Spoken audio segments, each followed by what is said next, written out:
بسم اللہ الرحمن الرحیم وذکر فإن الذکرى تنفع المؤمنین۔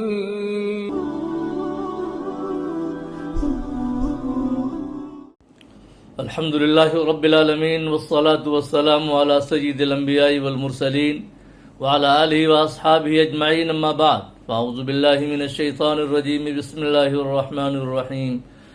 وَلَقَدْ نَصَرَكُمُ اللَّهُ بِبَدْرٍ وَأَنْتُمْ أَذِلَّةٌ فَاتَّقُوا اللَّهَ لَعَلَّكُمْ تَشْكُرُونَ۔ وقال تعالى وتودون أن غير ذات الشوكة تكون لكم ويريد الله أن يحق الحق بكلماته ويقطع دابر الكافرين ليحق الحق ويبطل الباطل ولو كره المجرمون۔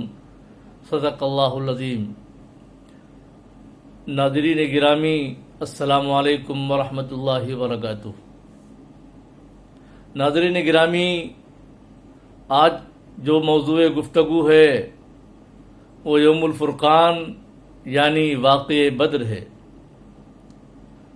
آپ سب کو معلوم ہے واقعہ بدر یہ سن 2 ہجری 17 رمضان بروز جمعہ پیش آیا۔ یہ واقعہ اسلامی تاریخ میں بڑی انفرادیت کا حامل واقعہ ہے۔ اس واقعے کے تعلق سے رب ذوالجلال کا جو فرمان ہے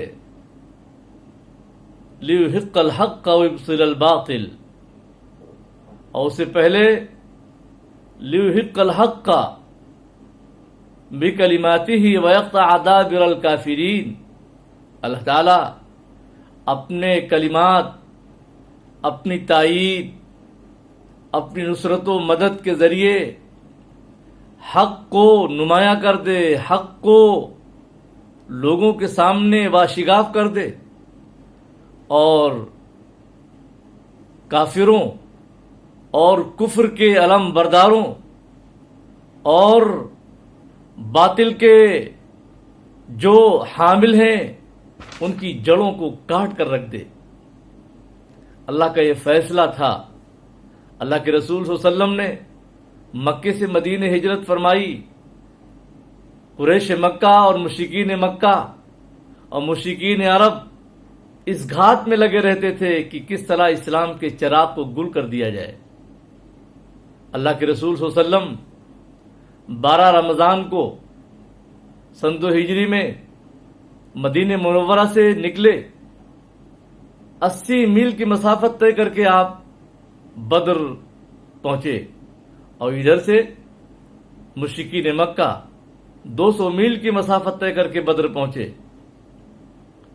اب یہ معاملہ کہ اللہ کے رسول صلی اللہ علیہ وسلم کے پیش نظر قریش مکہ مشرکین مکہ سے جنگ تھی، یا آپ کے پیش نظر وہ تجارتی قافلہ تھا جو تجارتی قافلہ ابو سفیان کی قیادت میں ملک شام سے واپس آ رہا تھا؟ ایک لمبی بحث ہے یہ۔ اس لمبی بحث میں جانے کا بھی نہ تو موقع ہے نہ ضرورت ہے۔ سر دست جو پیغام ہے بدر کا وہ یہ ہے کہ اللہ تعالیٰ نے بدر کے معرکے کو برپا کر کے یہ ثابت کر دیا کہ حق کس کو کہتے ہیں۔ ہر دیکھنے والی آنکھ کو، ہر بینا آنکھ کو یہ دکھنے لگا کہ حق کی طاقت، حق کی شوکت اور حق کی سطوت اس کو کہتے ہیں۔ حق اپنی کم تعداد اور قلت سامان و وسائل کے باوجود ایک بڑی طاقت، بڑی تعداد کے بالمقابل کس طرح سرخرو و فتح یاب ہوتا ہے۔ یہ وہ پیغام ہے جو آج بھی ہمارے لیے ہے، ہر زمانے میں مسلمانوں کے لیے ہے، حق کے علمبرداروں کے لیے ہے کہ تعداد کا کوئی مسئلہ نہیں ہوتا ہے۔ کبھی جنگ تعداد کی بنیاد پر نہیں جیتی جاتی، بلکہ جنگ ہمیشہ نظریات کی بنیاد پر، حق کی بنیاد پر، صداقت کی بنیاد پر، سچائی کی بنیاد پر مشن اور ویژن کی بنیاد پر جنگیں جیتی جاتی ہیں۔ اہل ایمان اگر کل کی طرح آج بھی اپنے عقیدے، ایمان، استقامت میں اور تمام چیزوں میں پختہ تر ہو جائیں تو کون ان کو شکست سے دوچار کر سکتا ہے؟ اللہ تعالیٰ نے اس واقعے بدر کو جو 17 رمضان کو پیش آیا، جمعے کے دن پیش آیا، عجیب بات ہے، رمضان کا مہینہ ہے۔ رمضان کے مہینے میں لوگ سمجھتے ہیں کہ بس تنہائی اختیار کر لی جائے اور روزے میں کوئی کام نہ کیا جائے۔ اگر اللہ کے پیش نظر یہی ہوتا تو پھر وہ رمضان میں اپنے نبی کو اور اپنے اوپر ایمان لانے والوں کو، مسلمانوں کو 80 میل کی مسافت طے کر کے بدر کے مقام پر لا کر کیوں کھڑا کرتا؟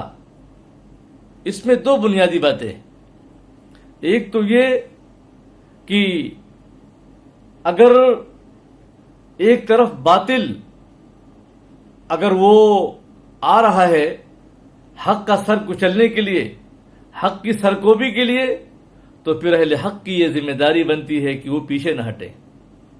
یا ایھا الذین آمنوا اذا لقیتم الذین کفروا زحفا فلا تولوہم الادبار۔ اور دوسری بات یہ کہ اسلام کا تحفظ یہ وہ بنیادی پوائنٹ ہے جس کو ہر حال میں مقدم رکھنا ہے۔ اسلام کا تحفظ اور اسلام کے ماننے والوں کا تحفظ، ظاہر سی بات ہے کہ اسلام کا تحفظ اسی وقت ہوگا جب اسلام کو ماننے والے بچیں گے۔ آج جو کنڈیشن ہے، آج کی کنڈیشن میں ہمارا کیا کردار اور ہمارا کیا رول ہونا چاہیے؟ آج ہمارا کردار، قرآن نے جو نقشہ کھینچا ہے، قرآن نے جو پیغام دیا ہے، وہ یہی ہے کہ یہ جو معرکہ ہوا یہ حق و باطل کے درمیان امتیاز کے لیے، فرق پیدا کرنے کے لیے، ایک لکیر کھینچنے کے لیے۔ یہ ہمیشہ رہے گا حق و باطل کے درمیان۔ جب بھی حق دھندلانے لگے، حق کے اوپر سیاہ چادریں تننے لگیں اور باطل کا عروج ہونے لگے، اور وقت کی فرعون، جیسا کہ اللہ کے رسول نے ابو جہل کی گردن پر پیر رکھتے ہوئے فرمایا، فرعون ہذہ الامہ، ہر زمانے کی فرعون جب وہ ظلم و ستم کے پہاڑ توڑنے لگیں، اسلام کے چراغ کو گل کرنے کے لیے سارے وسائل، ساری تدبیریں، سارے ساز و سامان، سارے ہتھ کنڈے، سارے حربے استعمال کرنے لگیں، تو حق کے علم برداروں، حق پرستوں کی ذمہ داری بنتی ہے کہ وہ سینہ سپر ہو کر میدان میں آئیں، اسلام کے تحفظ کے لیے، اسلام کی بقا کے لیے۔ بدر یہ پیغام کل بھی دے رہا تھا، آج بھی دے رہا ہے، آنے والے کل قیامت تک بدر کا یہ پیغام رہے گا۔ بدر میں مسلمانوں کو جو جیت حاصل ہوئی، ظاہر سی بات ہے کہ مسلمانوں کے پاس جو وسائل تھے انہوں نے سارے وسائل جھونک دیے، لیکن اللہ نے اس مدد کو اپنی جانب منسوب کیا۔ وَلَقَدْ نَصَرَكُمُ اللَّهُ بِبَدْرٍ وَأَنْتُمْ أَذِلَّةٌ، اللہ نے بدر میں تمہاری مدد کی جب تم بالکل کمزور تھے، بے بس تھے، نہتے تھے، بے سر و سامان تھے۔ فَاتَّقُوا اللَّهَ لَعَلَّكُمْ تَشْكُرُونَ، اللہ نے اس مدد کا جو منتہا ہے اور اس مدد کی جو منزل ہے وہ منزل مقرر کرتے ہوئے فرمایا لعلکم تشکرون، یعنی یہ مدد جو تم کو حاصل ہوئی ہے یہ تمہارے زور بازو کا نتیجہ نہیں ہے، بلکہ یہ مدد ہم نے تم کو پہنچائی ہے تاکہ تمہارے اندر شکر کا جذبہ بیدار ہو، تاکہ تم شکر گزار بن سکو، کہیں تم غرور و پندار میں مبتلا نہ ہو جاؤ، کہیں تم اپنی طاقت اور اپنی کامیابی پر نازا نہ ہو جاؤ۔ اللہ نے ہمیشہ اہل اسلام کو، ایمان والوں کو یہ پیغام دیا ہے کہ ہم کو اپنی طاقت اور اپنے وسائل پر کبھی بھی ناز نہیں کرنا چاہیے۔ دوسری بات جو غزوہ بدر کے تعلق سے قابل ذکر ہے، اللہ کے رسول صلی اللہ علیہ وسلم نے جو پلاننگ کی جنگی، وہ جنگی پلاننگ اتنی اہم اور اتنی عظیم تھی کہ جو ایک جنگی اصول ہوتے ہیں، جنگی تدبیریں ہوتی ہیں، 100% اللہ کے رسول نے ان تمام جنگی تدبیروں کو اور جنگی اصولوں کو اختیار کیا۔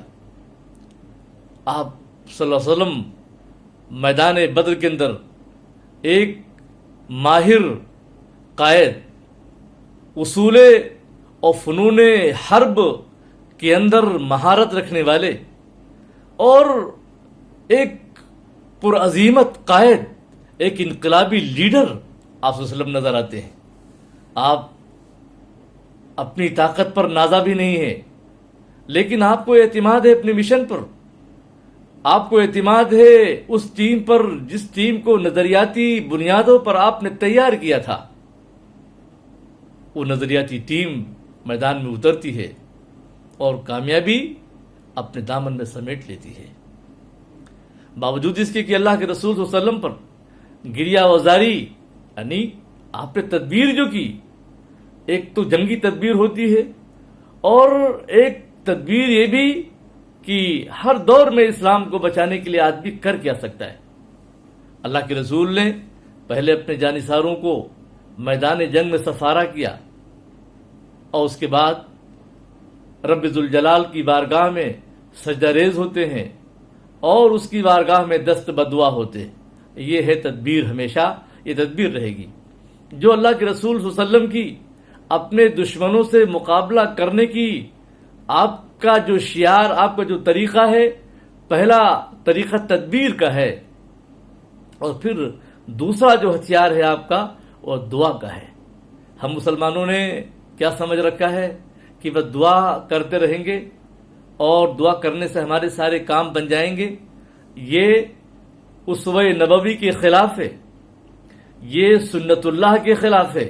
اے مسلمانوں، ذرا اپنے نبی سے سیکھو، اپنے نبی کی زندگی کے اندر جو نمونے ہیں ان نمونوں کو اختیار کرو۔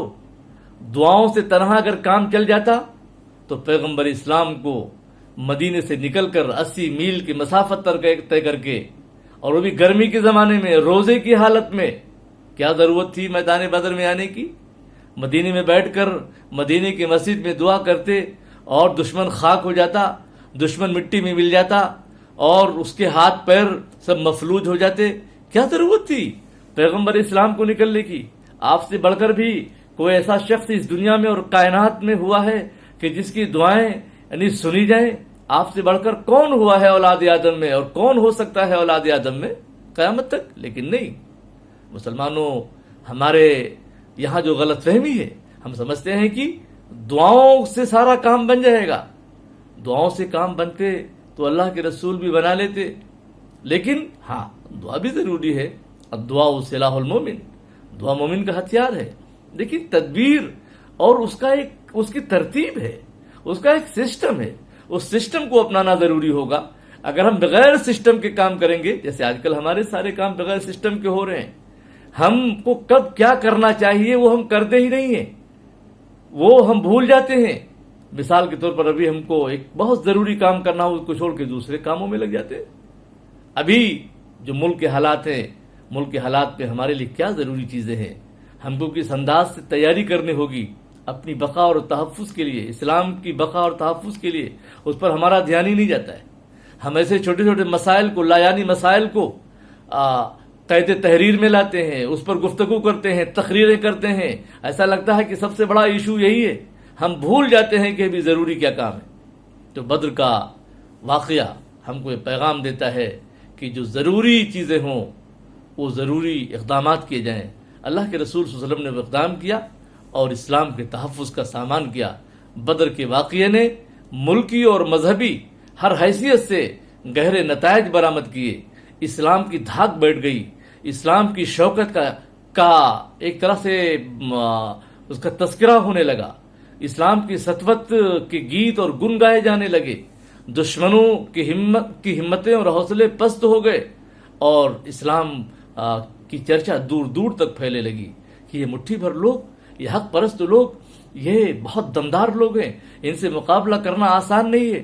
آج بھی اگر ہم اسی عزیمت اور اسی ہمت و حوصلے کے ساتھ اسلام دشمن طاقتوں سے لڑنے کے لیے تیار ہوں، ان سے مقابلے کے لیے تیار ہوں، تو آج بھی دشمن کو ہم شکست دے سکتے ہیں، جس طرح اللہ کے رسول صلی اللہ علیہ وسلم نے شکست فاش دی، بری طرح ہرایا باطل کے لشکر کو، اور باطل کو ایسی دھول چٹائی۔ اس مارکے کے اندر 70 بڑے بڑے مشرکین مارے گئے، سردار تھے، مارے گئے، 70 قیدی بنائے گئے، 14 مسلمانوں نے جام شہادت نوش کیا، اللہ نے ان کو شہادت کا تمغہ عطا کیا۔ اور یہ واقعہ بدر کا قیامت تک پیغام دیتا رہے گا۔ شاعر کہتا ہے کہ فضائے بدر پیدا کر، فضائے بدر پیدا کر، فرشتے تیری نصرت کو اتر سکتے ہیں گردوں سے قطار اندر قطار اب بھی۔ اور اقبال کہتے ہیں کہ ہو صداقت کے لیے جس دل میں مرنے کی تڑپ، ہو صداقت کے لیے جس دل میں مرنے کی تڑپ، پہلے اپنے پیکر خاکی میں جاں پیدا کرے۔ میرے پیارے بھائیوں، آج کے جو حالات ہیں وہ حالات ہم کو ایک طرح سے پیغام دے رہے ہیں، وہ حالات ہم سے مطالبہ کر رہے ہیں کہ ہم غور کریں، بدر کے واقعے کو انتہائی سنجیدگی کے ساتھ پڑھیں، اور آج کے لیے اس میں کیا پیغام ہے اس پر غور کریں، اس کو عملی جامہ پہنانے کی جد و جہد کریں۔ اللہ کی نصرت کے دروازے اگر کل کھلے تھے آج بھی کھلے ہیں، جو اللہ یعنی اس وقت تھا آج بھی وہی اللہ ہے۔ شرط یہ ہے کہ ہم صحابہ کی طرح عزیمت و ہمت کے ساتھ میدان میں اترنے والے بن جائیں، اور اللہ کی ذات پر توکل کر کے اسلام کے غلبے کے لیے کمر کس کے میدان میں آ جائیں۔ وآخر دعوانا ان الحمدللہ رب العالمین۔ وذكر فإن الذكرى تنفع المؤمنين